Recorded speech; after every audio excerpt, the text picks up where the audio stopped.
5 राज्यों में चुनावी शोर है। 4 राज्य ऐसे हैं जहां बीजेपी सत्ता में पांव जमाने के लिए उतरी हुई है, लेकिन एक राज्य ऐसा है जहां सत्ता की दूसरी पारी के लिए बीजेपी ने पूरा जोर लगाया है। यह राज्य है असम। अब तक विकास और उग्रवाद के मुद्दे पर बीजेपी अपनी जीत को लेकर आश्वस्त नजर आ रही थी, लेकिन एक फैक्टर ऐसा है जो बीजेपी को जीत की राह में रोड़ा नजर आ रहा है। इस रिपोर्ट में देखिए वो फैक्टर और कारण जिससे असम में बीजेपी लहर पर असर पड़ सकता है।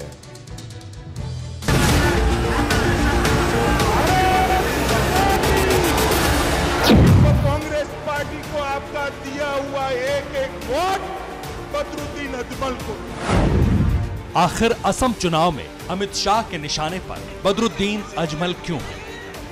वो कौन सी वजह है जिसके कारण बीजेपी का चुनावी campaign AIUDF chief Badruddin Ajmal पर फोकस है? क्या असम में सत्ता में बीजेपी की वापसी की राह में अजमल रोड़ा है?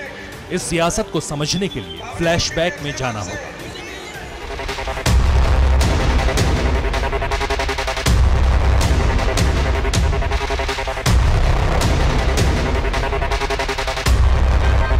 पांच साल के भीतर असम की सियासत के मुद्दे बदल चुके हैं। विकास और उग्रवाद की राजनीति घुसपैठ, CAA और NRC पर सिमट चुकी है। लिहाजा मौजूदा विधानसभा चुनाव में कांग्रेस और अजमल की पार्टी AIUDF की जुगलबंदी बीजेपी के रास्ते का रोड़ा है। मित्रों, कांग्रेस पार्टी को आपका दिया हुआ एक वोट बदरुद्दीन अजमल को मिलेगा और बदरुद्दीन अजमल को मिला हुआ एक वोट आसाम को घुसपैठियों से भर देगा। आपको तय करना है कि कौन सी पार्टी चाहिए, घुसपैठ कराने वाली पार्टी चाहिए या घुसपैठियों को उखाड़ कर बाहर फेंकने वाली पार्टी चाहिए। केंद्रीय गृह मंत्री अमित शाह ने जो बात कही, अब उस बयान का मर्म समझिए। असम ऐसा राज्य है जहां मुस्लिम आबादी का अनुपात जम्मू कश्मीर के बाद सबसे ज्यादा है।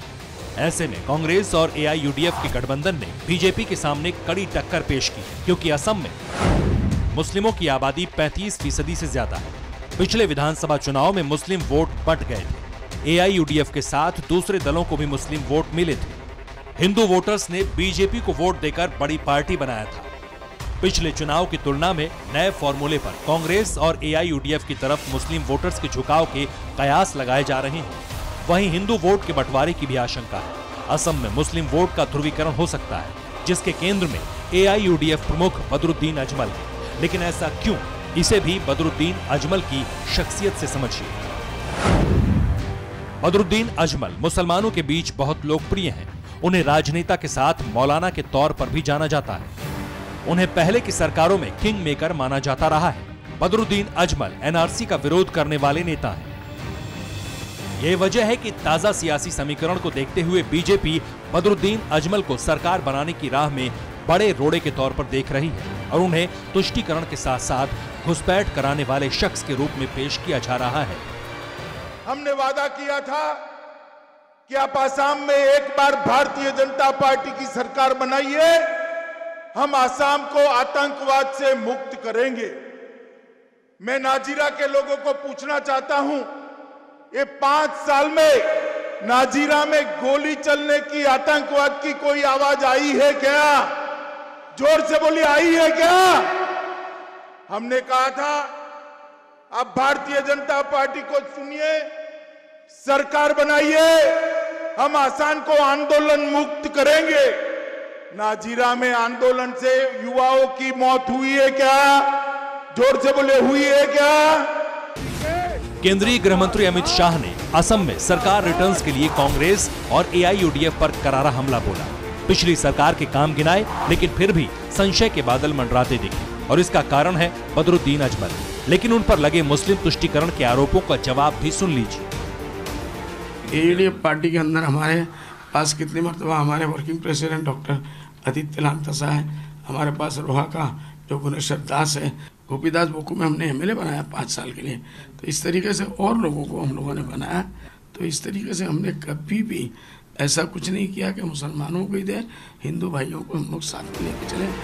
बदरुद्दीन अजमल खुद को सेक्युलर बताते हैं। बावजूद इसके सच्चाई ये है कि असम के 9 जिले मुस्लिम बहुल हैं। ये वोट AIUDF के खाते में जा सकते हैं। इनके अलावा सेकुलर छवि हिंदू वोट का भी बंटवारा कर सकते हैं। इसलिए बीजेपी सरकार रिटर्न्स के लिए एड़ी चोटी का जोर लगा रही है। तो यही 5 साल के अंदर 3000 लोग जिन्होंने बंदूक उठाई थी, उन्होंने यहां सरेंडर किया।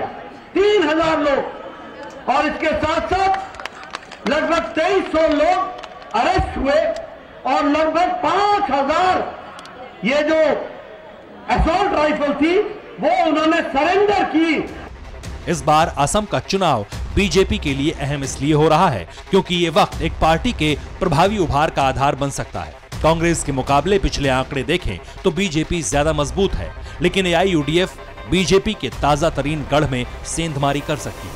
इसलिए कांग्रेस की चुनौती को आखिरी पायदान पर आंका जा रहा है। मित्रों, आज से कुछ दिन पहले कांग्रेस के नेता नेत्री आए थे, यहां कुछ 5 गारंटियां दे गए। 5 गारंटी।